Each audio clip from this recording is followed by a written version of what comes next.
Então, boa noite a todos. Eu agradeço as palavras do Sr. Lorival. Falei que não era para exagerar. Bom, então o tema que eu tenho para hoje, que eu trouxe para essa nossa conversa de hoje, quem passa aqui pela tribuna não quer dizer que sabe mais que alguém, mais que todo mundo, né? A gente vem no papel de humildade aqui passar o que a gente estuda, né? Então, eu trouxe o tema da mediunidade, sobretudo sobre a importância da mediunidade. Ainda é um tema que gera muita curiosidade, que ainda gera muitas dúvidas. Então, eu senti essa necessidade de escrever essa pequena exposição sobre a importância da mediunidade.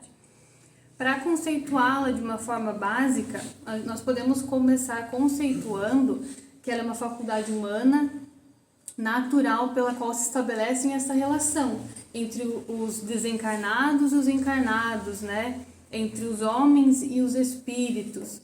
E as pessoas que desconhecem a mediunidade, o espiritismo, ainda tomam a mediunidade como algo fantástico, como algo extraordinário, ou como uma doença, como uma loucura, um transtorno. E mais pra frente nós veremos que não tem relação, não é algo curável, né? Então nós espíritas e que estudamos a mediunidade, estudamos a doutrina, devemos sempre sim estudar a mediunidade, entender esse fenômeno, né? Estudar essa ferramenta divina.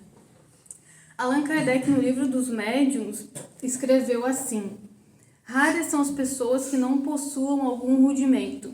Então, isso é, que a faculdade, ela existe em estado adormecido em todas as pessoas e que ela é fenômeno da natureza, ela está nas leis de Deus. E todas as pessoas têm mediunidade, umas mais, outras menos.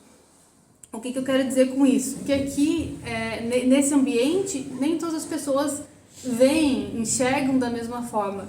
Uns usam óculos, lentes de contato de variados graus, outros não usam nada, e assim a mediunidade tem essa variação de graus também, tem essa variação de possibilidades, né, em menor ou maior grau.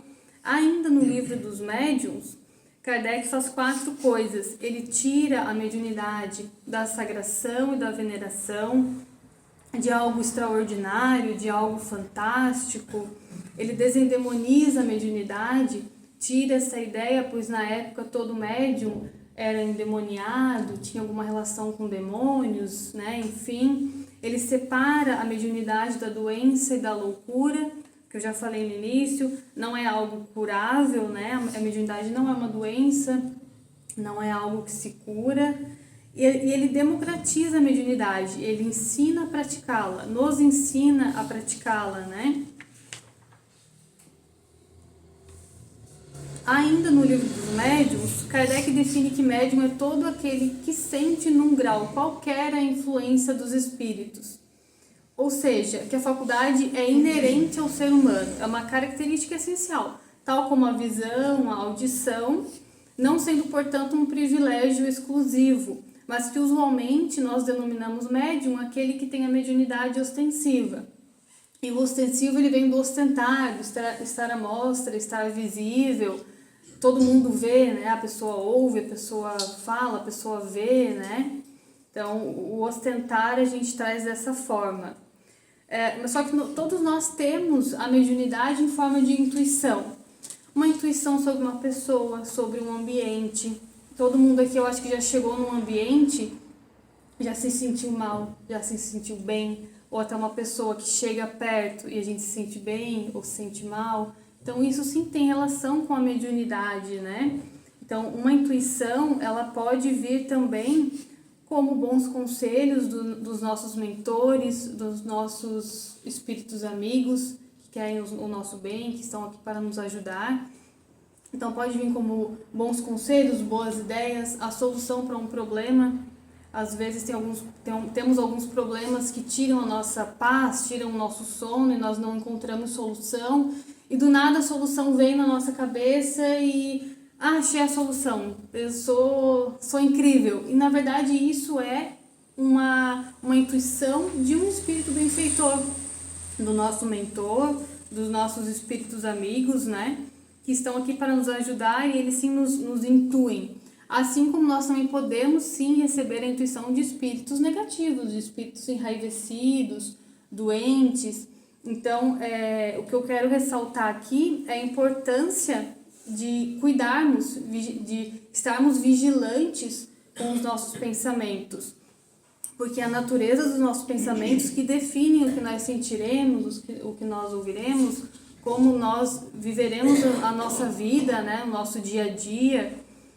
Eu gosto muito da analogia do rádio. Nós somos como um rádio.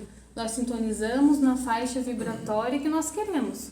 Se eu estou numa faixa vibratória negativa, com pensamentos negativos e reclamando e me martirizando por alguma coisa, eu tenho sim o poder de escolha, de mudar a minha faixa vibratória, de ir lá como num rádio, que a gente vai lá no botãozinho e muda a sintonia da rádio, a gente muda a nossa sintonia, faz uma prece, aprende a ser grato, né? Nós precisamos aprender a ser gratos por tudo, né? E por qualquer coisa que nos acontece. Para compreendermos onde a mediunidade reside, eu gosto de lembrar que nós somos compostos por 3 elementos: o espírito, o perispírito e o corpo. O espírito somos nós mesmos, a nossa individualidade, o nosso ser pensante. O perispírito é um corpo fluídico que nós temos, ele envolve o espírito e o liga ao corpo. O perispírito e o espírito são inseparáveis. E nós temos o corpo. O corpo é esse veículo que nós usamos enquanto encarnados e que quando morre nós vamos trocando. O perispírito, como muitos pensam, ele não morre junto com o corpo, né? O perispírito e o espírito são inseparáveis. O que morre quando nós desencarnamos é o nosso corpo material. Então a mediunidade, ela é uma função do espírito que reside no corpo espiritual, reside no perispírito e se projeta no corpo através, sim, de uma predisposição orgânica, sendo continuamente aprimorada a cada nova existência, a cada nova reencarnação. Mas então, meus irmãos, qual é a importância da mediunidade? A mediunidade é uma faculdade que nos permite exercer o bem, tanto ao encarnado quanto ao desencarnado.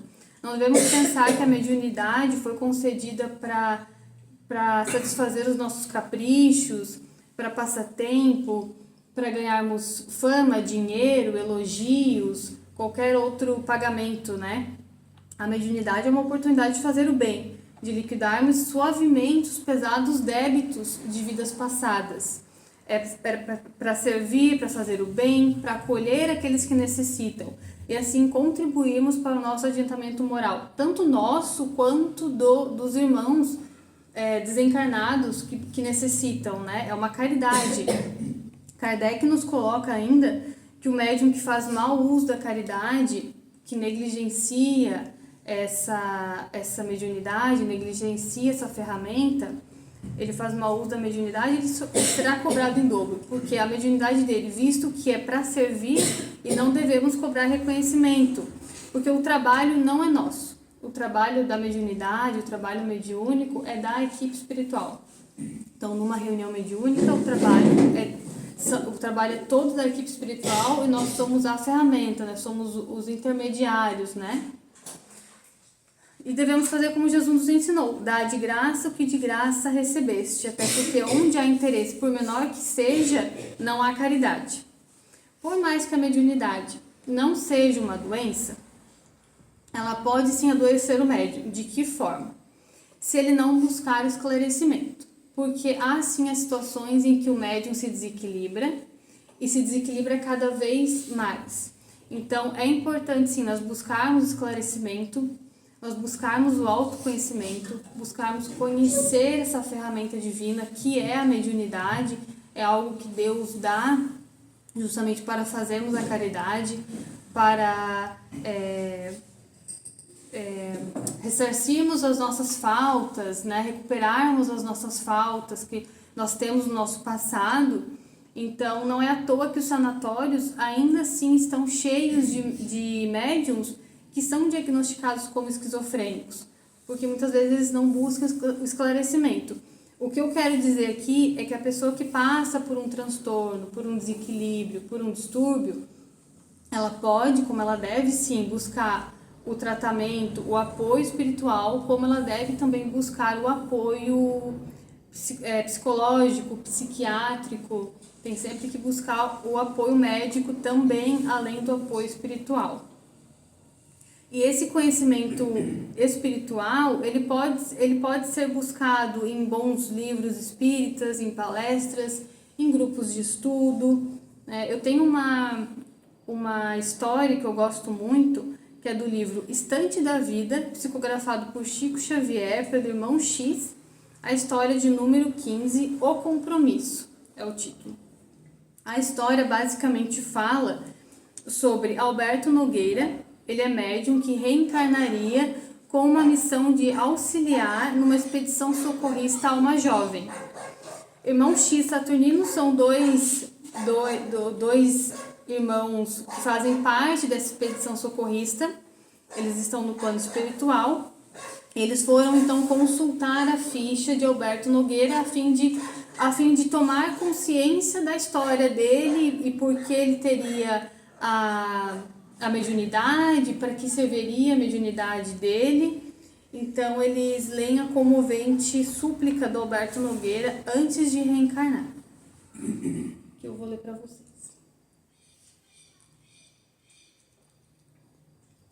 Ele inicia falando que tem consciência da sua posição de espírito delinquente. Ele pede então a permissão divina para tornar ao campo terrestre, para reencarnar. E ele faz a súplica: quero que a lepra me desfigure, a fim de que eu pague com lágrimas constantes as feridas que abri nos corações indefesos. Quero padecer o abandono dos entes mais queridos, para que eu possa aprender quanto dói a deserção dos compromissos abraçados. Rogo, Senhor, se tanto for preciso, que eu passe pela extrema penúria, esmolando o pão que me alimente e a veste que agasalhe as feridas que mereço. Se julgardes mais conveniente a minha depuração, dai-me a loucura ou a cegueira para que eu possa expiar minhas faltas, seja nas angústias do hospício ou nas meditações agoniadas da sombra. Compreenda a extensão de meus débitos, e se considerardes que devo apagar-me num cérebro incapaz, fazei-me essa concessão. Quero chorar, lavando com lágrimas de fogo as nódoas de meu passado, e expor-me às mais duras humilhações, a fim de regenerar minha vida. Concedei-me as aflições de que me vejo necessitado, e anular em mim qualquer possibilidade de reação. Fazei-me padecer, mas fazei-me viver novamente entre os homens. Quero corrigir-me, recomeçar. Então é uma súplica bem emocionante. E logo após eles leram então a resposta da autoridade superior. O Senhor pede misericórdia, não sacrifício. O interessado resgatará os próprios débitos em vida normal com tarefas naturais de um lar humano e de uma família em cujo seio encontrará os contratempos justos e educativos para qualquer criatura com necessidades de reequilíbrio e aprimoramento. Então até aí uma vida normal. Mas por mercê do Senhor, será médium espírita, com a obrigação de dar pelo menos 8 horas de serviço gratuito por semana, em favor dos irmãos necessitados da terra. Então, basicamente, ele reencarnaria uma família comum, assumiria o compromisso da mediunidade dos 30 aos 60 anos de idade, e assim ele conseguiria então resgatar em atividades de amor o que ele deveria fatalmente resgatar através do sofrimento, como ele mesmo havia pedido. Após a leitura então da ficha de Alberto, irmão X e Saturnino partiram ao encontro de Alberto, fazendo antes uma parada pela casa que a obsessão atormentava. Lá estava uma jovem vampirizada, a qual fazia parte dessa expedição socorrista. A expedição socorrista seria para auxílio dessa jovem. O socorro era obrigatório e urgente. Depois de uma prece, eles conseguiram então influenciar a mãe e a jovem, colocando as duas a caminho da casa espírita, onde Alberto Nogueira estaria a serviço na evangelização da noite. Chegando lá, não o encontraram. Então eles indagaram ao dirigente da casa, ao mentor da casa, onde ele respondeu que Alberto havia abandonado a pontualidade e aparecia raramente, quando convinha a ele. E lembrando que naquele momento o auxílio de Alberto era fundamental, pois ele fazia parte da expedição socorrista, onde foi dito lá no início, na resposta da autoridade superior. Instruir então novamente a mãe e a filha irem à procura dele. Então elas foram à procura dele, 20 horas e 20 minutos depois, o acharam em bonita varanda, lendo um jornal do dia em uma larga espreguiçadeira. A mãe da jovem então solicitou, rogou, chorou, humilhou-se pelo auxílio à jovem doente. E Alberto respondeu inflexível: não, senhora, não lhe posso ser útil. Realmente, por 2 longos anos, servi na condição de médium, nas obras de caridade. Finalmente, adoeci. Aliás, não sei se adoeci ou se me cansei. A senhora sabe, um homem que é pai de família como eu, com deveres enormes a cumprir, tem que zelar pela própria saúde. Preciso defender-me. A única criatura que trabalha dando de si, sem pensar em si, que eu saiba até agora, é só o burro. Então, aquele espírito que antes de reencarnar, ele havia pedido lepra, cegueira, loucura, ele havia pedido suplicado por várias dores, vários sofrimentos, a fim de resgatar os débitos que ele tinha, que ele sabia que eram débitos pesados. Ele, na verdade, foi concedido a ele a mediunidade para que ele resgatasse através da caridade, através do amor. Ele sofreria, sim, porque é lógico que nós sabemos que a vida do médium, a pessoa que tem a mediunidade, ela pode pensar, mas eu vou ter que dispor de 1, 2, 3 horas na semana para trabalhar, para ir na casa espírita. E sim, é sim um sacrifício, como todos nós temos sacrifício em nossas vidas, né? Com todas as nossas relações, seja no trabalho, seja no casamento, seja em casa, enfim, com filhos. Todos nós temos sacrifícios. E o sacrifício da mediunidade é um sacrifício que nós aceitamos antes de reencarnar. Então, nós temos que lembrar que a mediunidade só nos é concedida porque foi sim aceita, porque nós pedimos até algo pior e Deus, em tamanha bondade, Ele nos deu a mediunidade como ferramenta de trabalho. Então, ela é promissora para o futuro. Contudo, o médium deve se esforçar para ser o fiel intérprete das mensagens espirituais, aprendendo a renunciar a si mesmo, tomar a sua cruz e servir, isento de qualquer tipo de pagamento, moral ou material. Visto que a mediunidade com Jesus é uma mediunidade desinteressada a serviço da caridade, ao serviço do amor ao semelhante. O médium nada mais é que um missionário, que uma ferramenta divina, que uma ferramenta de Jesus, que tem por objetivo auxiliar o irmão sofredor. Mas antes, o maior auxílio é para o médium resgatar os débitos de vidas passadas. É lógico que nós não somos obrigados a nada. A pessoa que vem com mediunidade, ela é obrigada a estar numa reunião mediúnica, ela é obrigada a estar numa casa espírita? Não, não é obrigada. Mas é lógico que uma mediunidade trabalhada, uma mediunidade equilibrada, nós teremos uma vida mais equilibrada. Nós teremos uma vida mais saudável, porque é lógico que o desequilíbrio ele causa sim distúrbios, ele mexe na nossa vida financeira, nos nossos relacionamentos, no nosso trabalho. Então, o equilíbrio da mediunidade vai trazer um equilíbrio para a nossa vida fora da casa espírita, né? Então, essa é a mensagem que eu tinha para hoje. Eu espero que eu tenha conseguido 10% do que eu imaginei com a minha mensagem. Eu agradeço os olhares atenciosos e fiquem com Deus.